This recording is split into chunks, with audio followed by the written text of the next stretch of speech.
शरीर सुखाची मागणी करत आणि त्याला नकार दिल्याने गळावळून खून केल्याची धक्कादायक घटना समोर आली आहे।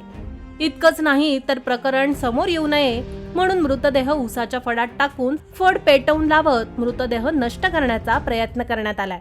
हा प्रकार गुरुवारी रात्री आजरा तालुक्यातील भादवण या गावात घडला असून या प्रकरणी सीसीटीव्ही फुटेजच्या आधारे तपास करत एका संशयिताला ताब्यात घेतलं व गुन्हा दाखल केलाय। मिळालेली अधिक माहिती अशी की कोल्हापूर जिल्ह्यातील आजरा तालुक्यातील भादवण या गावात मृत आशाताई मारुती खुळे वय वर्ष 42 ही महिला आपल्या पतीचं निधन झाल्याने आई सोबत राहत होती।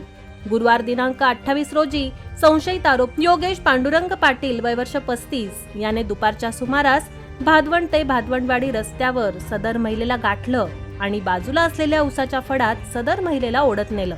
यावेळी योगेश याने सदर महिला बळजबरी करत शरीर सुखाची मागणी केली, मात्र त्यावेळी आशाताईने त्याला विरोध केल्याने संशयित आरोपी योगेशने रागाच्या भरात तिचा गळा आवळून खून केला।